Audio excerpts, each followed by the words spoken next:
Folks, thank you very much for attending. We certainly appreciate all you folks taking some time out of your busy schedule. And so I'll officially call the meeting to order, and we'll ask our vice chair to read the opening statement, please. Thank you, Mr. Chair. Pursuant to the City of Roanoke emergency ordinance adopted by the Roanoke Valley-Alleghany Regional Commission on April 23rd, 2020, and the 2020 Virginia General Assembly Legislation House Resolution 29 enacted April 24th, 2020. The October meeting of the Roanoke Valley Regional Commission is being held virtually on Thursday, October 22nd, 2020 at 3 p.m. via Zoom. Under the current state of emergency and until further notice, it has been deemed unsafe to assemble a quorum of a public body in one place. Any members of the public may view and participate in the meeting through electronic means. Meeting details are listed on the second page of the agenda. All materials made available to the members will be made available to the public at the same time by posting on the Roanoke Valley-Alleghany Regional Commission website. This meeting is being recorded as always.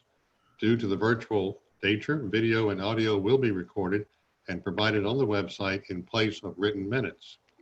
When the state of emergency ends, draft minutes from all of the meetings held during this time will be ratified at the next in-person meeting.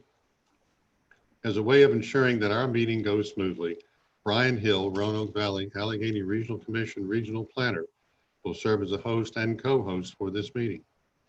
All participants are asked to mute themselves to improve audio quality. If any voting commission members wishes to make a motion, second it, or comment on a motion, please unmute yourself and ask to be recognized by our chair. Thank you. Thank you, sir. I appreciate that. Mr. Strickland, if you would call the roll, please, sir. Yes, sir. Ms. Cox? Mr. Lanford? Present. Ms. Vanisdahl? Present. Mr. Clinton? Here. Ms. Henderson? Mr. LaRue? And I guess he's not here because it's his birthday today, I guess. They wanted to know how I found out about that. And you, of course, didn't tell him. No, I told them, if I told them, they'd kill me. Mr. Martin, Billy Martin? Yes, sir. Mr. Collins? Mr. Spence? Mr. Mitchell? Mr. Carter? Mr. Whitlow? Here. Mr. O'Donnell? Mr. Hutchins? Mr. Dean Martin? Mr. Radford? He has an appointment. Okay. Mr. North? Here. Mr. Osborne? Here. Miss Onitis? Mr. Tucker? Here. Mr. Bestpitch? Here. Dr. Downey? Mr. Cobb? Here. Mr. Guzzler? Mr. Vollison? Here. Mr. Wallace? Present. Mr. Saunders? And commission members, I'd like to introduce Dee King, who she'll be our new citizen rep for Salem, starting, I guess, today. Yeah, thank you, Wayne, and I'm here. All right. Welcome, welcome. Thank you. Miss Payne? Miss Marshall? I'm here. Miss Moeller? Here. Mr. Irvin? I'm here, Wayne. Mr. Newbill? Mayor Gross? Here. Mr. Peters? We have a quorum, Mr. Chair. Okay, thank you very much. Appreciate that, and certainly glad to see all of you this afternoon. Next item is our consent agenda. And this afternoon, it contains a few items, approval of the agenda, of course, and the minutes for the September 24th meeting, as well as the financial reports, which can be found on pages 37 through 40 of your packet. Are there any changes or additions to the consent agenda? Motion to approve, Chairman. Second. All right, we have a motion. I think that was by Mr. Martin, and I heard a second, but I'm not sure where it came from. It was me, Alan Alan? Tuck. All right, Alan Tucker. All right, thank you, Alan. So we have a motion and a second. Do we need to call the roll? Yes, sir. Please, sir. Mr. Lamford, Yes. Ms. Vanisdal, Yes. Mr. Clinton, Yes. Mr. Martin, Billy Martin, Yes, sir. Mr. Whitlow, Yes. Mr. North, Yes. Mr. Osborne, Mr. Osborne, Yes. Mr. Tucker, Yes. Mr. Bestpitch, Yes. Mr. Cobb, Yes. Mr. Volleson, Yes. Mr. Wallace, Yes. Miss King, Yes. Miss Marshall, Yes. Miss Moeller, Yes. Mr. Irvin, Yes. Mayor Gross. Yes. The motion passes, Mr. All Chair. right. Thank you, folks, for that. Have just a few remarks this afternoon. As you can see, some of them listed there. As you folks know, we traditionally hold a combined meeting for November and December. We know everyone gets really busy around the holiday period. And so our combined meeting this year has been set for December 10th at 3 p.m. And I would say at this time, it's probably going to be by Zoom. Also, as I say, we know you folks are all very busy, so we have provided a schedule that you can go ahead and put on your calendars for next year. And of course, that's a list of all the commission meetings for 2021. And then the third item is that VDOT, and many of you folks probably know about this, VDOT and the Virginia Department of Rail and Public Transportation has been looking at how the COVID-19 pandemic has affected the ways that Virginians travel to and from work. So these agencies are encouraging Virginians to take a short survey to let them know and help identify some ways that they can improve our daily commute. So if you get a chance to take that survey, it's certainly important. And the link is listed on our agenda. And then one item I'd like to add this afternoon. As you may recall, the Regional Commission recently adopted a new strategic plan. And the plan calls for consideration of restructuring of the commission. This past February, the commission was presented with the idea of restructuring through several different scenarios. And part of this would involve reducing the number of members, or possibly could reduce the number of members. So at the time, staff was asked to look at other regional commissions in Virginia and to see how their boards were structured and report back. However, as you can guess, the COVID-19 pandemic kind of put all that procedure on hold. So now I think it's time to revisit that issue and try to move it along. In our February discussion, the idea of forming a small committee to work on this effort was suggested, and of course they would work closely with the staff. So this afternoon, I'd like to establish such a committee, and I'll ask the following folks to serve. Our current Vice Chair, Phil North, and former Commission Chairs, Lee Osborne, Bill Bestpitch, and Billy Martin. And as I mentioned, the staff would work closely with this committee, and hopefully the committee could bring back a recommendation as early as January 2021. I know in these times it's sometimes difficult to assemble, but hopefully we can have some kind of a recommendation by then. Of course, what we're talking about would actually involve a change in our charter, and we want to keep in mind that any such change would require 2/3 of our local governments to approve the change. And by the way, Lee and I had talked about this way back in February, so I'll ask Lee to serve as chair of that committee. So thank you, folks. We'll look forward to that report. And with that, we'll move on to the executive director report. Wayne, if you would, please. Thank you, Mr. Chair. Begin with, I hope everybody has gotten a copy of the 2020 annual report. I guess it's the FY20 annual report, and hope you've had a chance to look it over. If you didn't receive one, let us know.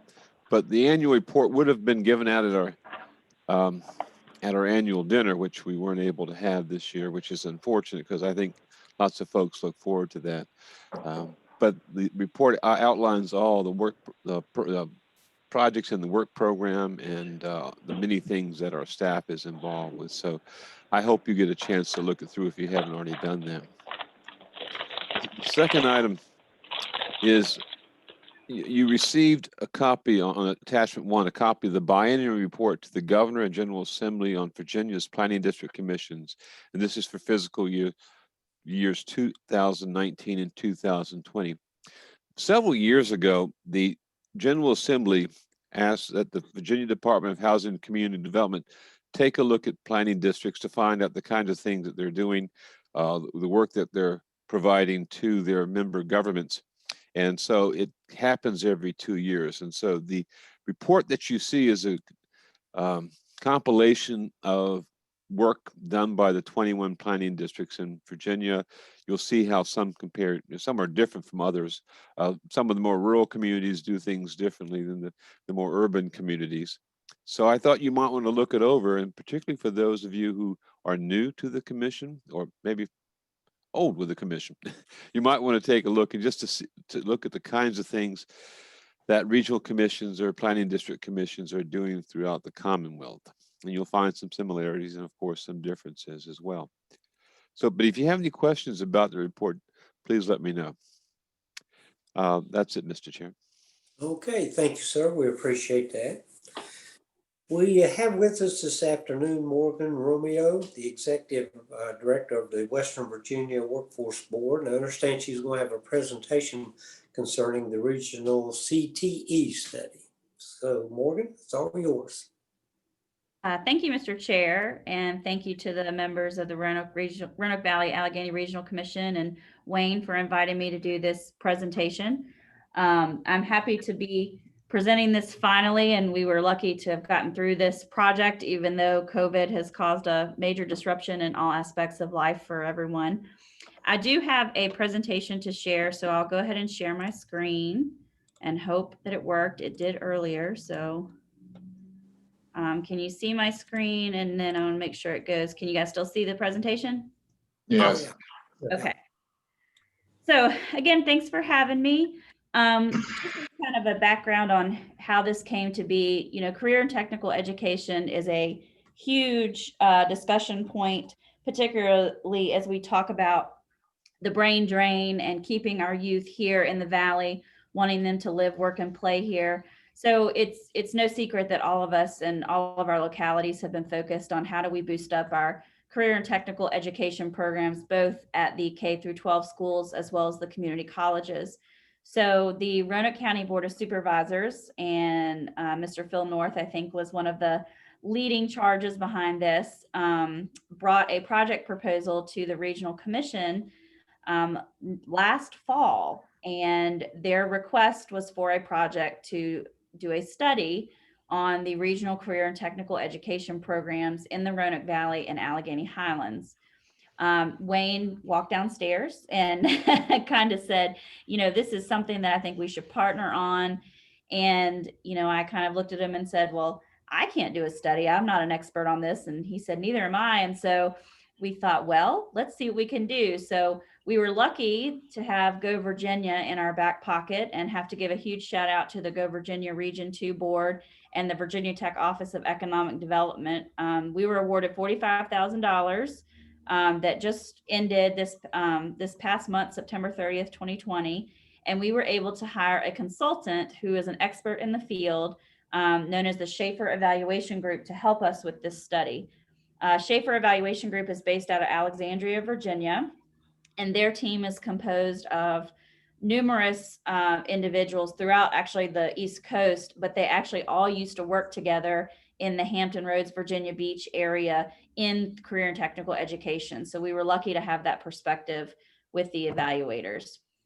So the scope of work really centered around 4 distinct project goals.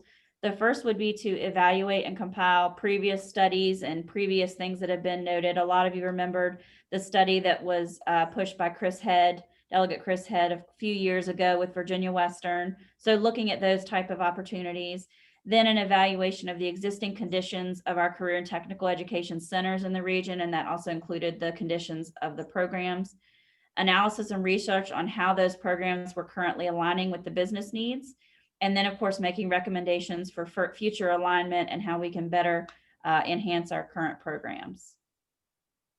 So just to give you a little bit of perspective on the project timeline, we started this and signed a contract with them in January.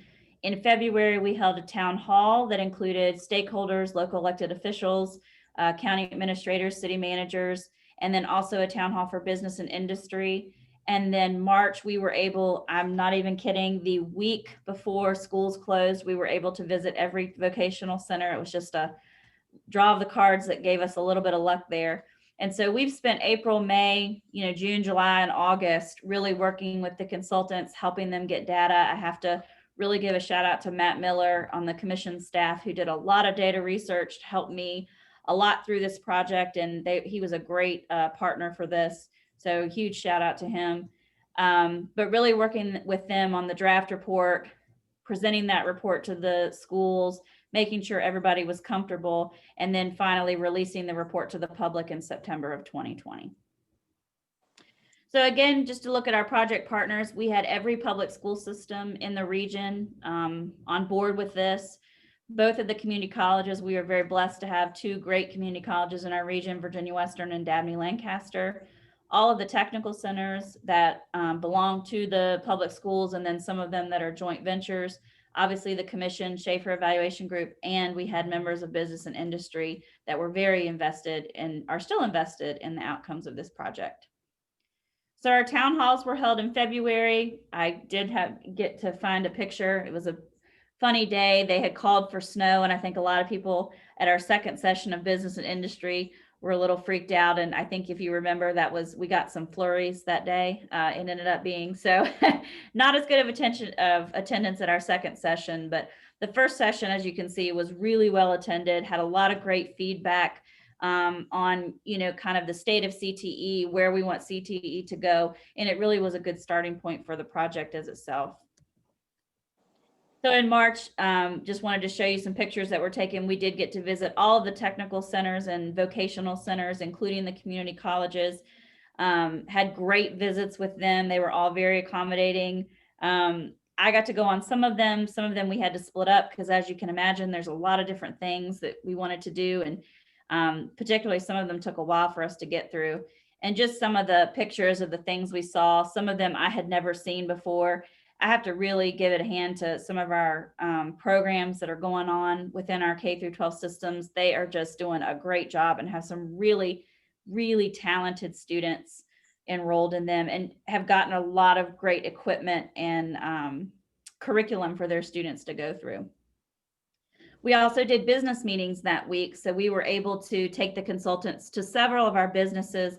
A lot of them we targeted to businesses that not only we knew were driving industries in our region, such as the information technology sector, manufacturing, healthcare, but also ones that we knew had relationships or existing relationships with the career and technical programs that were in the region. So of course we took them to Carillion, West Rock, Power School, Pro Ampac is down in Franklin County, Wabtec, Graham White, took them to a construction firm. So they got a lot of good visuals about business and got to talk to them about what they've seen.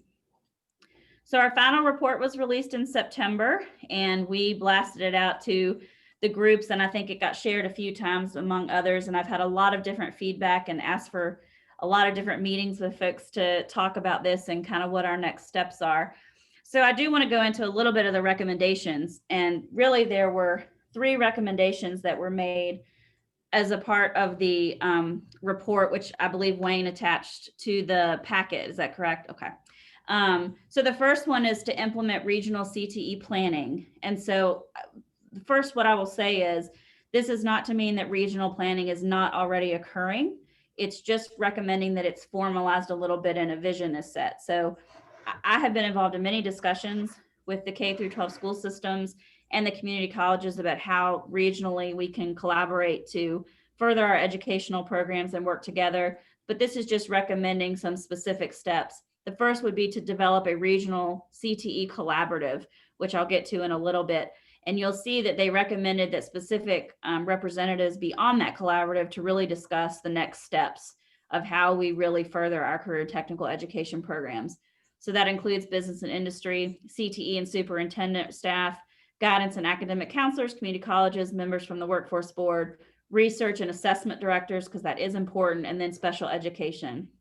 And really focus on prioritizing the recommendations from this report, developing an updated inventory. That is one thing that we saw that couldn't be really produced, is what programs are being offered and how are we making sure that the opportunities are equal throughout the region. Developing integrated pathways and really talking about a regional outreach and communication plan, maybe even really focusing on the registered apprenticeship programs that some of our school systems have been involved in. The second one, of course, would be to align CTE programs to business and industry need. I will go ahead and say that this was a very touchy subject because when you start talking about what programs you should develop or expand and what programs you should reduce, particularly when you focus on those with just data, sometimes it doesn't really tell the story of our region. The first draft that came out with this report actually recommended that we reduce the welding programs at all of our schools based on the data.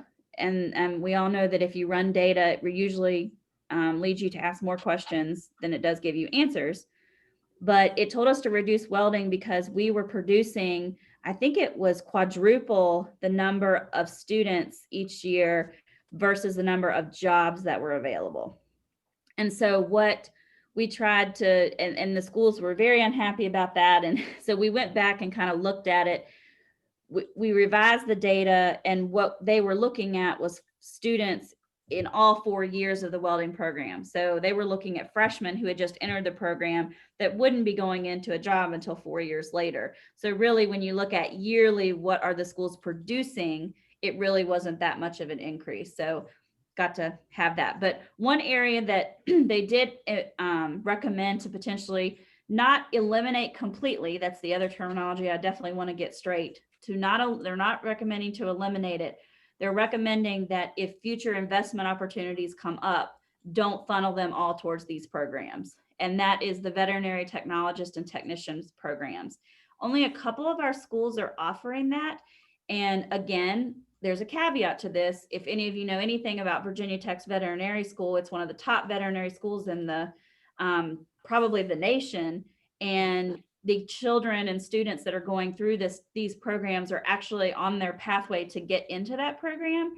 So not necessarily are we looking at that program from a meeting a business need, but it's actually a transfer program and a pathway for them to get up. So it's just a lot of caveats to look at this stuff.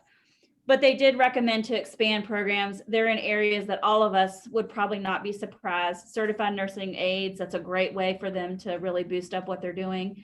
Maintenance and repair workers, and then I'll skip to industrial machinery mechanics. We have a lot of programs that focus on manufacturing. Machinists, mechatronics is kind of a good buzzword, but we're not really producing industrial machinery mechanics. So they know how to run the machines, but they don't know how to fix them. And the fixing them is what the businesses are saying they need. We have no plumber programs in our region.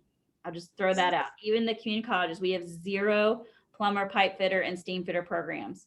We do have programs that touch on aspects of plumbing, pipe fitting, and steam fitting, but none that lead to the credentials that get the job. So that is a huge opportunity for the K through 12 and community college schools to really invest in that. Licensed practical nurses is another one. This report actually helped the high schools learn that there is an opportunity for them to provide LPN training in the high schools. and they were under the impression that they could not based on the credentialing and staffing requirements and then the clinical hours, but there is an opportunity. So lots of great places to start. And recommendation number 3 was really to diversify the CTE program delivery. And they didn't really stick to one specific recommendation here. They gave 4 examples that had worked in either neighboring school districts or regions that were comparable in size and population to the Roanoke Valley and Allegheny Highlands. The first are CTE academies. So these would be programs that were run particularly at different high schools. A good example of this is in the Virginia Beach, Hampton Roads area. They have schools that are actually focused on specific curriculum. So I'll say I grew up in Benton. I went to William Byrd High School. If this was in our Roanoke County, then William Byrd might be my home school, but Northside might be the healthcare academy. And I would go there for a portion of my school and then go back to my home school for my curriculum. So that's one option. Virtual programming is another option. So of course, we're loving virtual these days, Zoom, WebEx, whatever the platform is these days. So thinking about how that can be, distance learning can be incorporated, where if instructors are easy to find in one area, can you get that to another area? A regional career and technical center was talked about and discussed. It is one of the options to really look at curriculum that is more expensive and really expensive to maintain. So a good example is mechatronics, manufacturing. That equipment is just very expensive. When it breaks, you've got to go after grants of hundreds of thousands of dollars to replace it. So getting that. And then looking at mobile classrooms and equipment that could potentially move between schools. So next steps. So what we have decided the next steps are, and we really let the schools and the community colleges as they're kind of the meat of who's going to be doing this. The next steps are to take that first recommendation and create that collaborative. The workforce board has been asked to convene that. So we are in the process of requesting who's interested, trying to get members and look at who is the best person to do this. I think everybody wants to be involved because it's just such a hot topic these days. But I think if we did that, it would go back to your discussion earlier about your board. I think we'd have a meeting of about 100 people in the room. So that would be difficult. So we're going to be doing that probably before the Christmas holidays, having kind of our first meeting, figuring out what our next steps are and what kind of our goal is by the June timeframe. And so then that group will look at the report, figure out what they want to prioritize or which recommendation they really want to investigate, talking to some of these areas that they've recommended to us that are best practices and things like that. So I was very happy with the final report. It took a lot of effort to get there. Like I said, there were some points where people weren't unhappy and worried about what would be the fate of the CTE program if we recommend to reduce it. But all in all, the schools were extremely happy. I think it's been produced or presented to all of the school boards at this point. Everyone's looking forward to the next steps. And I'm just extremely thankful that we were awarded the Go Virginia money and had such a great partnership with the commission to make it happen. And thank you to Mr. North to bringing it to everybody's attention and putting it at the forefront so everybody could focus on it. So we appreciate that. So I'd be happy to answer any questions and, set up any meetings afterwards if anybody else would like to discuss it further, but however you'd like to see. Morgan, thank you for those kind words. And I think this is something that was timely, and I'm glad we were able to get a lot of the research in before COVID hit so that the study could continue through the summer. And unlike so many things could have been delayed, like many things were in the last 5 or 6 months. I just want to also say that Jill Loop, who was instrumental in working with me on this, some accolades go out to Jill and the rest of the Board of Supervisors here, and we appreciate those words. Thank you. Okay, thank you, Phil, for those comments, and certainly want to thank Morgan for that report. It's really quite interesting and some surprising things in that. I'll mention briefly that I took some technical education earlier in my life, and as I moved on to other things, I wasn't sure it would have been beneficial, as it turns out. some of that technical knowledge I picked up way back in high school has been beneficial throughout my life. So Morgan, anything I can ever do to help you support that program, please let me know. Absolutely. All right. So with that, we will move on to our next report. We have with us Heather Dakota. Okay. She's the Director of Marketing. So we would like to have your report now, if you would please, on Community Wellness Initiative. Mayor Groves, Yes. I apologize. I've been trying to speak, but I guess my computer wasn't set up correctly. I just had a couple of quick questions for Morgan, if you don't mind. Oh, absolutely. So Morgan, one thing I saw on this was that there's, you said there was no plumbing programs. I do know that the Mid-Atlantic the Mid-Atlantic Pipe Trades Union has an apprenticeship program here in Roanoke. They have also the IBEW, the International Brotherhood of Electrical Workers. They have an apprenticeship program as well. So those might be some options to work with, especially for the pipe fitters with trying to get plumbing started in this area. That's great. Thank you. Actually, I have IBEW on my board, so that's a great place to start. Thank you so much. And then the other question I had for you, Morgan, is are there any, is there anything going on with like commercial driver's licenses? I know that's a big need in this area. Does that fall under CTE or is that a different? Yeah, so we actually discussed that because if you run any type of data related to job need and job demand, the commercial driver's license and heavy tractor trailer drivers is, I think, number 2 under registered nurses in top jobs that are in demand in our area. The issue with when the community colleges, both of them are already offering those programs. They do a great job. I think most of their classes are tapped out every time they offer them.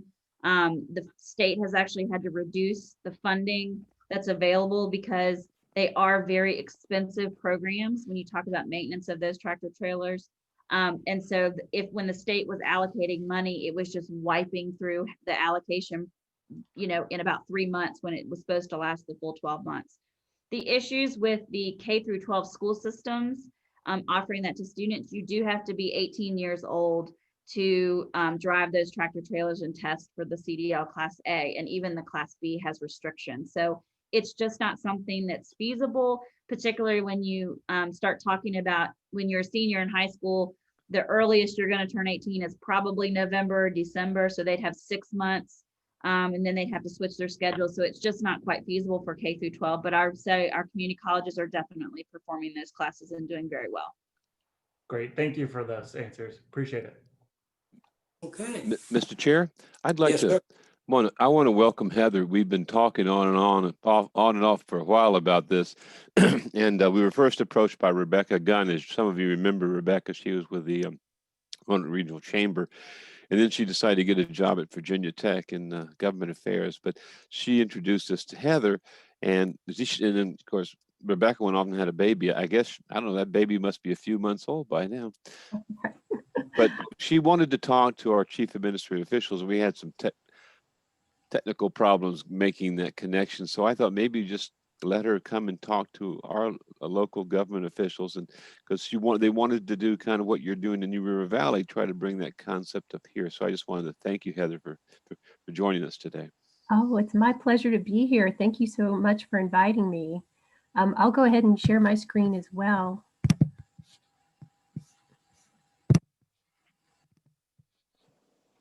Can you see that all right? Yes. Okay. Yeah, thank you so much for inviting me here today. I'm really happy to talk to all of you about this campaign. In March of this year, before the first case of COVID had reached the New River Valley, a group of community leaders led by our Blacksburg Chief of Police, Anthony Wilson, and the New River Health District Health Director, Dr. Nicole Bissell, met to form the New River Valley Public Health Task Force to discuss the potential impact of COVID on the New River Valley and how to respond. So through regular meetings, the task force was able to prepare for and respond to COVID in a really collaborative and consistent manner. The task force partners are the New River Health District, New River Valley Community Services, our local governments of Montgomery County, Town of Blacksburg, Town of Christiansburg, Pulaski County, Giles County, Floyd County, and City of Radford, and our local hospitals, our K-12 schools, and all of the higher ed institutions, Virginia Tech, Radford, and New River Community College, and Edward Via College of Osteopathic Medicine, and then the Virginia Department of Emergency Management, our regional jail, the New River Valley Regional Commission, and the local police, fire, and rescue responders.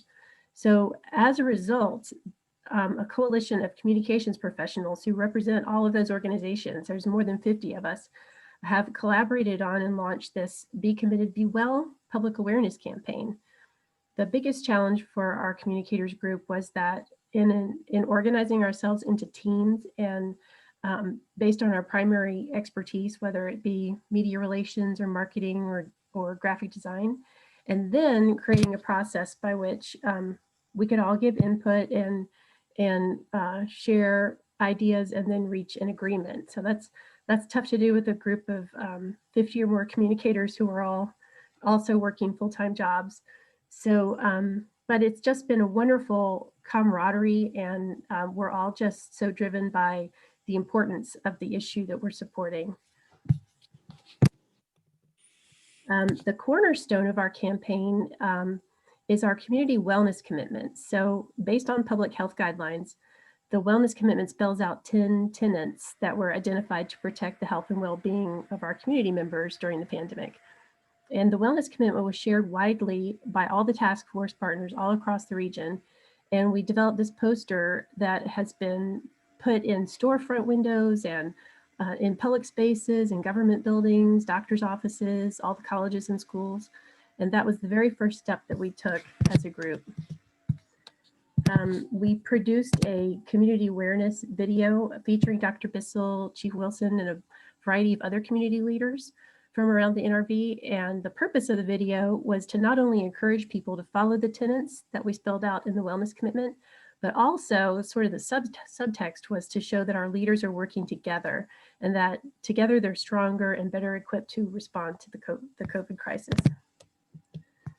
We updated the New River Valley Health District's website with the Be Committed, Be Well branding, and we added a bunch of downloads and video and the resolutions that people signed and new links. And we ordered about 370,000 of these campaign branded face masks. We distributed them to businesses, schools, offices, and individuals just all across the region to ensure our community had ready access to these vital face coverings. The masks are 3 layers thick and they meet the safety standards set forth by the CDC. We created 30-second commercial spots, taking pieces from the full wellness commitment video. And we're running those ads throughout the year, up to the end of the calendar year so far. And how they work is we put a geo fence around the New River Valley so that anyone over 24 years old who's within that geographic fence will receive these ads as they move around the internet to really any site that carries ads. So our ads could show up for them on local sites like WDBJ7.com or even national sites like weather.com. But only the people within that New River Valley area will actually see these ads. We're running exterior and interior Blacksburg Transit ads. And we've installed all kinds of signs all across the region, from those kind of yard sale type signs on the left there to A-frames to electronic traffic signs and banners. So those are just everywhere. We have a couple dozen at least of these branded instructional signs that are on the Road to Wellness site and available for download, so that anyone, whether it's a business or one of our task force partners or just anyone in the New River Valley needs a sign like this, they can just go and download it and print it out on demand. We've worked with a group of local volunteer mask makers to have campaign branded masks created for and installed on about 100 Hokie Bird statues. and other high-profile statues across the New River Valley, like the faces outside of our municipal building. We've also produced a video promoting the masked Hokie birds, and we're beginning just now a mini campaign to encourage people to do a healthy, physically distanced activity of walking to all the Hokie birds that they care to and taking selfies and then posting them with a hashtag. This hashtag is called Cover Your Beak. Ordered about 111,000 pins that we're distributing. We have been already distributed to polling locations all over the New River Valley. So people will be encouraged to use the pins and then keep them, and elsewhere throughout the New River Valley. We are running ads in magazines, including NRV Magazine, the Virginia Business, West Region, and Southwest Virginia Living. And we're installing ads on billboards throughout the NRV. And in November, we'll begin running ads in the local newspapers and local radio stations.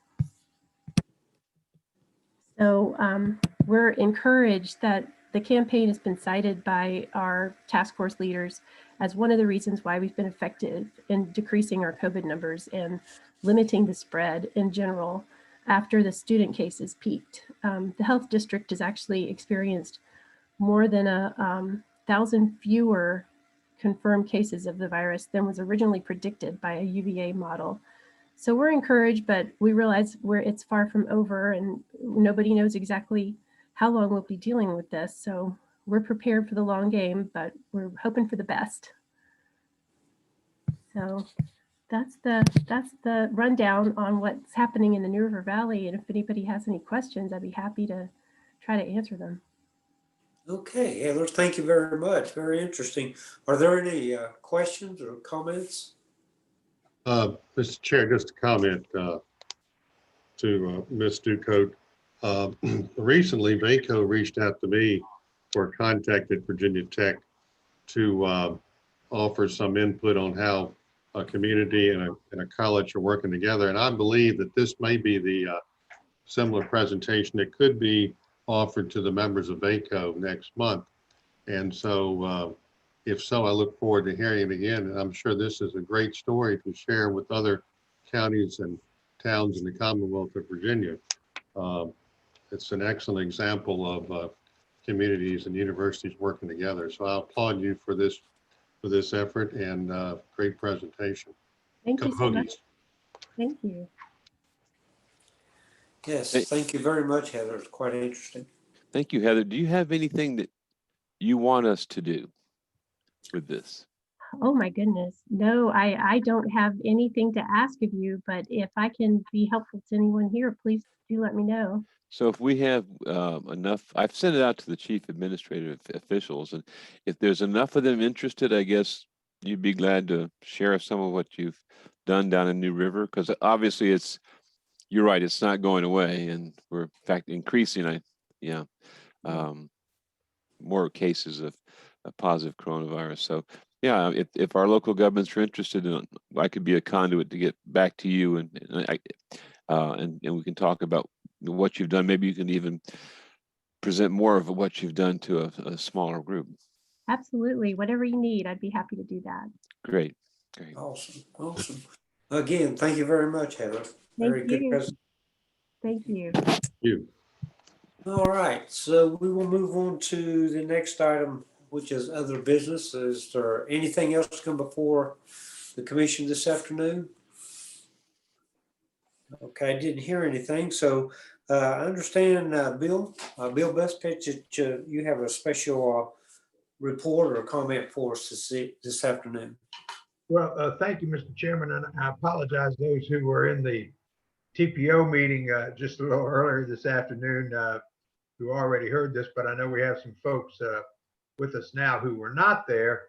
As you recall, I'm sure, Mayor Gross, last year you asked me to be your designee to the I-81 committee, which is basically tasked with reviewing the implementation for the 81 corridor improvement plan and making recommendations, particularly related to the dedicated funding that has been established to fund those improvements.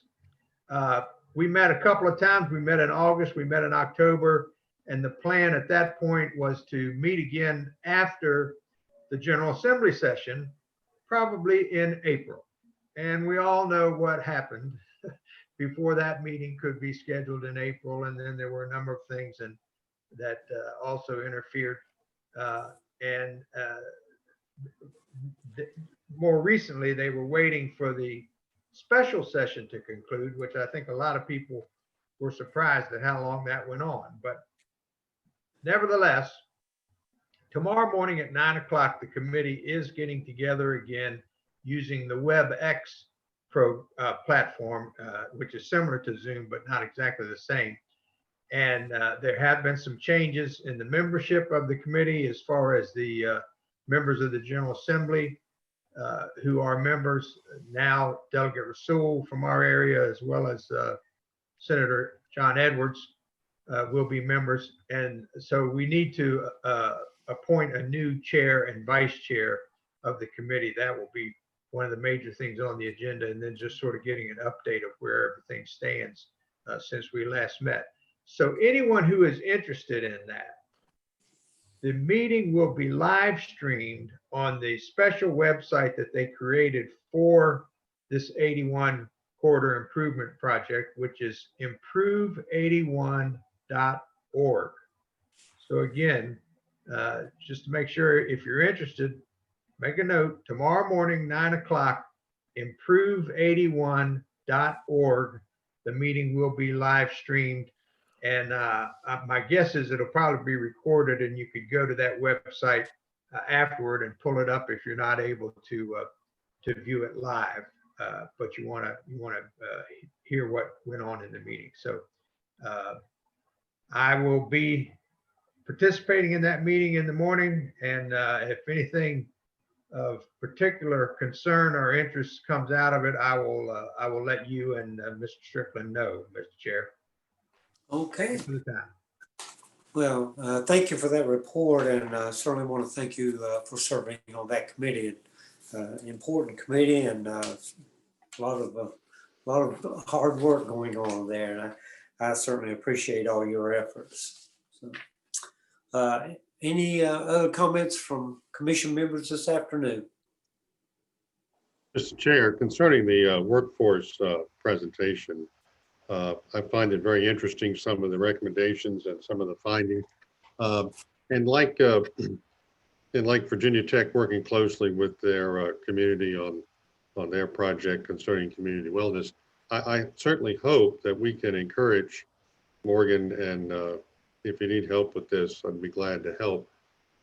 Work with RVTV3 and other media outlets to get this word out, if it hasn't already been put out, about the study and some of the findings, and what's going to happen going forth, and maybe some updates occasionally, because I find that putting this like on Facebook and social media, as well as news coverage and RVTV3, are programs that can advocate for communities and the needs that are out there, and let parents at home know that there are potential future career choices for their children, besides the regular method of hearing about it from the schools. I think it also bodes well to enhance the communications in a wide net to the extent possible. And so I would encourage that we think about how that we can help Morgan in that way. And if you need any help on that, Morgan, I'd be glad to try to make a few calls or offer some inexpensive comments in that direction. Thank you. Mr. Chairman, I'd like to thank Mr. North and the staff of Roanoke County for moving forward on this. And it was great that we were able to work together with the Workforce Development Board, because we didn't have the expertise or the money to hire anybody. So it was great that Morgan was able to get that money from Go Virginia. But I don't know if you've seen this. It's not very long. It's about 49, 50 pages. But besides the recommendations, there's a lot of information about what our CTE groups are doing throughout the region.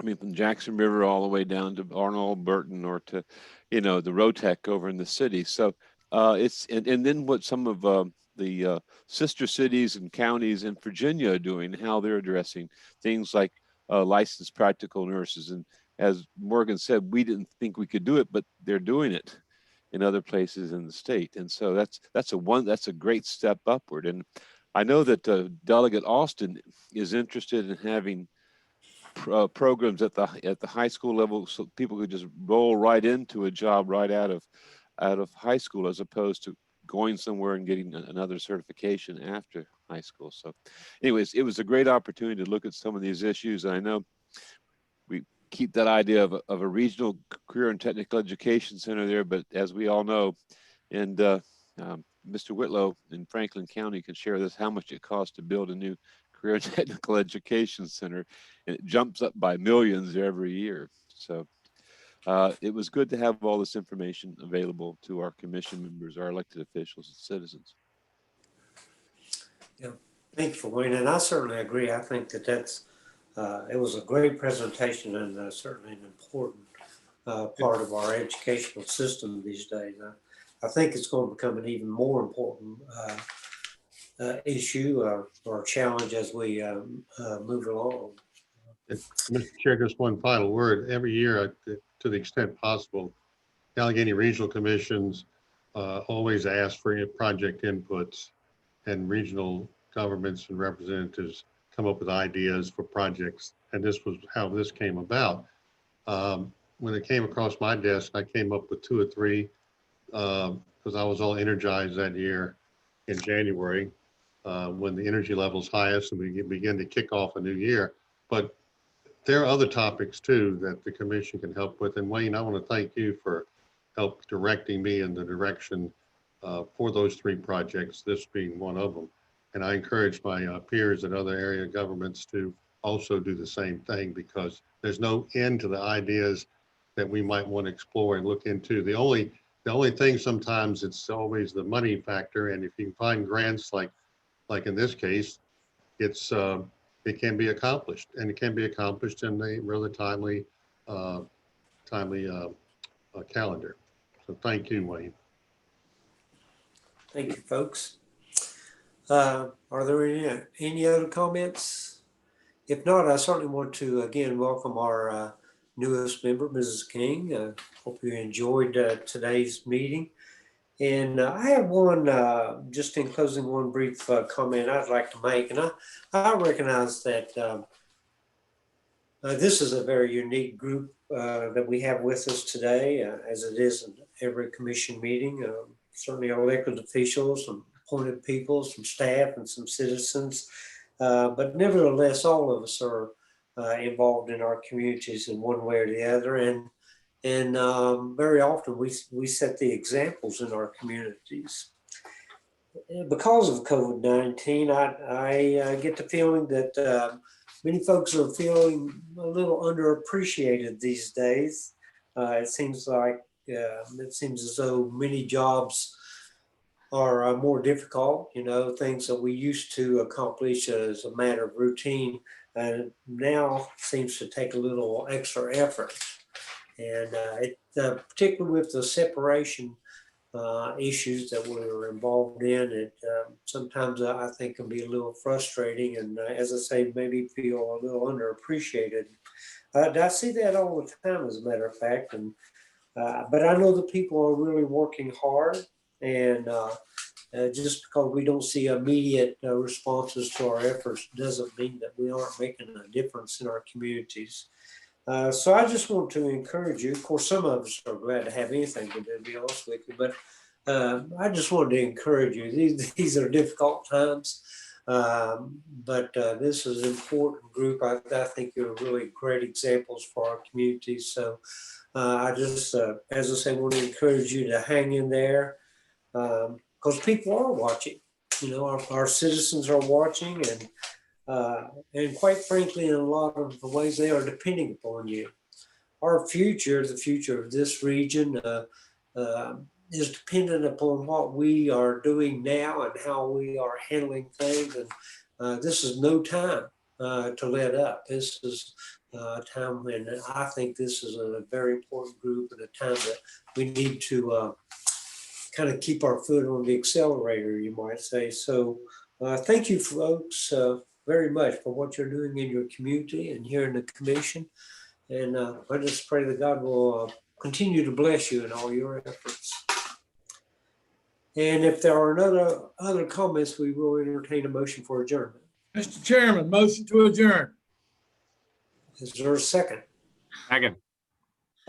Okay, I think that was Mr. Martin, and the second was Lee. Mr. North. Oh, okay, Lee, thank you. Do we have to call a roll for that one? No, sir. No. Okay, great. With these new rules, I'll never know. Folks, thank you a lot. Thank Take you. care. God bless. Thank you. Thank you. Everybody have a nice Thanksgiving. Yes, sir. You Amen. too. All right, thanks. Hey, Wayne, hang on just a minute. Okay, don't hang up yet. Okay, Billy. I'm Got here. something I need to talk to you about. I'll see you a little bit later. Okay. All right, I All love right. you. All right. I'll Love be you back too. on Bye-bye. Saturday. Yeah. Okay. Nana said to let you know she'll be back in a little bit too. Where's she